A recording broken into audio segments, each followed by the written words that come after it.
तो साथियों, मैं सौरभ कुमार सिंह और बिहार पुलिस की जो परीक्षा हुई, बिहार कांस्टेबल केंद्रीय परिषद जो है, केंद्रीय पुलिस परिषद, उनकी जो बातें हैं और उनकी तरफ से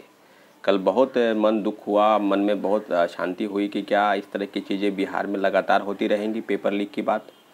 और हम लोग इंतज़ार कर रहे थे कि कुछ न कुछ अपडेट आएगा। और निश्चित रूप से जिस तरह के चेयरमैन हैं इसके सिंघल साहब,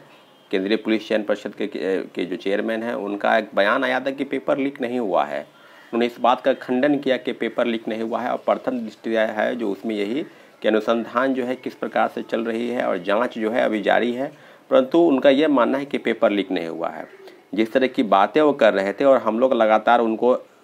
वो देख रहे थे, वो प्रेस को संबोधित कर रहे थे कल शाम में, और चीज़ें जो है स्पष्ट हो गई है कि क्या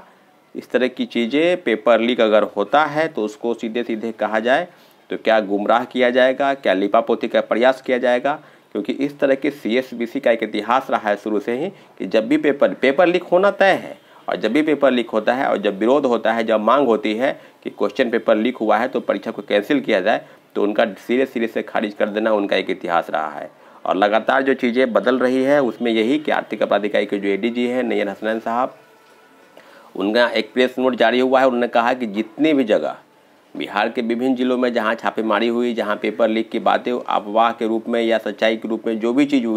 उजागर हुआ है, मोबाइल गैजेटेड, CDR या जो भी चीज़ documents, file, question paper, answer की सारी चीज़ों का एविडेंस जो है ईमेल के माध्यम से या जो SP है वहाँ के जिला के, उनके पास वो सुपुर्द कर दे, EO आकर, आर्थिक अपराध इकाई आकर, तो चीज़ें जो है वो जांच के दायरे में आएगी। और जो FIR दर्ज हुआ है, सारी चीज़ों पर जानकारी अपडेट ली जा रही है और निश्चित रूप से इस तरह की चीज़ें जो है आगे कैसे होगी, काम होगी। परंतु इतना ज़रूर है साथियों कि आने वाले समय में जिस तरह की चीज़ें होंगी, और हम लोग काफ़ी निराश हैं कि जिस तरह की चीज़ें इसके सिंघल साहब कह रहे थे कि अगर 92 क्वेश्चन आंसर की अगर वो नहीं है, क्वेश्चन पेपर लीक नहीं हुआ है, तो फिर आंसर की वो कैसे है। अगर वो नहीं है तो इस बात का पुष्टि करते हैं, खंडन करते हैं कि वो नहीं है। उनका कहना था कि 2 3 4 आगे से और 2 3 4 5 पीछे से है, वो मिल गया है, ऐसे वैसे क्या क्या बोल रहे थे। और जो चीज़ें हैं, आप इस तरह से चीज़ें कि प्रेस को आप कह रहे हैं कि हाँ, ये कह सकते थे कि अभी अनुसंधान जारी है और जो चीज़ें होगी सामने तो फिर आगे की बातें जो होगी। परंतु उन्होंने एक सिरे से कहा कि पेपर लीक नहीं हुआ है। तो क्या बिहार में जिस तरह की चीज़ें हैं, क्या आंसर की ऐसे ही आ गया? क्वेश्चन पेपर भी वायरल हुआ। जब क्वेश्चन आपको देना नहीं है तो क्वेश्चन पेपर कैसे वायरल हो गया? और जब जो आंसर पकड़ाया, चाहे RKD कॉलेज पटना से, कंकरबाग से कुछ लोगों की गिरफ्तारी हुई है, 5-6 लोगों की, तो उनके पास जो आंसर मिला, क्या वो आंसर और परीक्षा में पूछे गए प्रश्न क्या मैच नहीं कर रहे थे? बहुत सारे साथी, बहुत सारे शिक्षक नेता, छात्र नेता और जो चीज़ें हैं, कुछ शिक्षक भी गए थे वहाँ एविडेंस के रूप में शामिल करने। तो सारी चीज़ों पर अपडेट हो रही है और हम लोग लगातार बात कर रहे हैं कि इस तरह की चीज़ें अगर होंगी तो निश्चित रूप से हम लोग का विरोध करने के अलावा कोई दूसरा रास्ता, विकल्प बचता नहीं है। परंतु इतना जरूर है कि उम्मीद करते हैं कि आर्थिक अपराध इकाई की टीम जांच कर रही है और जांच किस दिशा में जाएगी, क्या होगा नहीं होगा, इसकी पूरी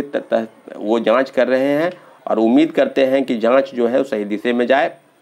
और जांच के क्रम में जो भी मदद होनी चाहिए छात्रों की तरफ से, अभ्यर्थियों की तरफ से या किसी भी तरह से, तो उसमें हम लोग भी सहयोग करेंगे, निश्चित रूप से सहयोग करेंगे। परंतु इतना ज़रूर है कि किसी को भी अगर ये लगता है कि पेपर लीक नहीं हुआ है तो आप सारे परीक्षार्थियों का, हम लोग ने डिमांड और भी किया था कि 7 अक्टूबर और 15 अक्टूबर को जो अगली परीक्षा होने वाली है सिपाही भर्ती की, तो उसकी जो चीज़ें हैं उसको एक्सटेंड कर दिया जाता है। क्योंकि अभ्यर्थियों के मन में एक डर सा हो गया है, एक खौफ सा है कि क्या पेपर लीक होगा या नहीं होगा। क्योंकि उनके मन में, क्योंकि पहली परीक्षा जो 1 अक्टूबर को हुई आयोजित, उसमें दोनों पाली की पेपर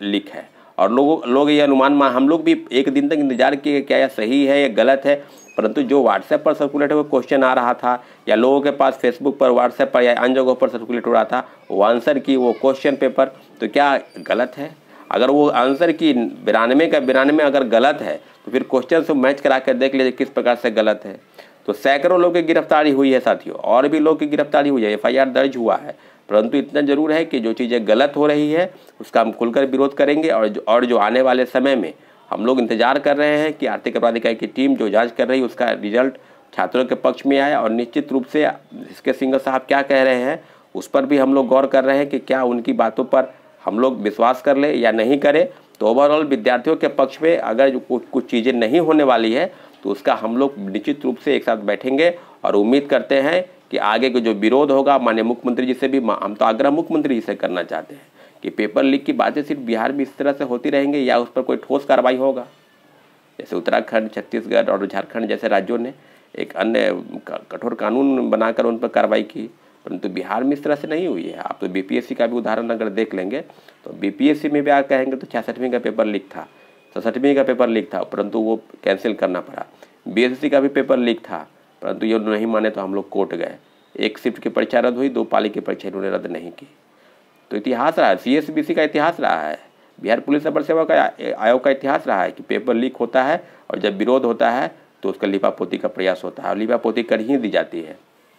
परंतु इस बार लिपापोती नहीं चलेगा, लिपापोती नहीं होने देंगे। हम उम्मीद करते हैं कि सीएसबीसी अपने अंतिम पायदान पर जो बैठे हैं गरीब, अनाथ, असहाय और मजदूर और किसान के बच्चे, मध्यम वर्गीय बच्चे, उनके जो है भविष्य की रक्षा करते हुए कोई उचित कदम उठाए और पेपर लीक की जो बातें हैं उसको जो भी इसमें शामिल है उसको तह तक जाने का प्रयास करें, उससे जल्द कार्रवाई करें। और पेपर लीक की बात बिल्कुल सही है, पेपर रद्द करना चाहिए, परंतु अभी तक इस तरह की चीज़ें नहीं हो पाई है साथियों। तो उम्मीद करते हैं कि आर्थिक अपराध इकाई की टीम जांच करे और जो सही रिपोर्ट आए उस पर ही आगे की जो कार्रवाई है वो सुनिश्चित हो सके साथियों। फिर मिलेंगे अपडेट के लिए, तब तक के लिए आपका धन्यवाद।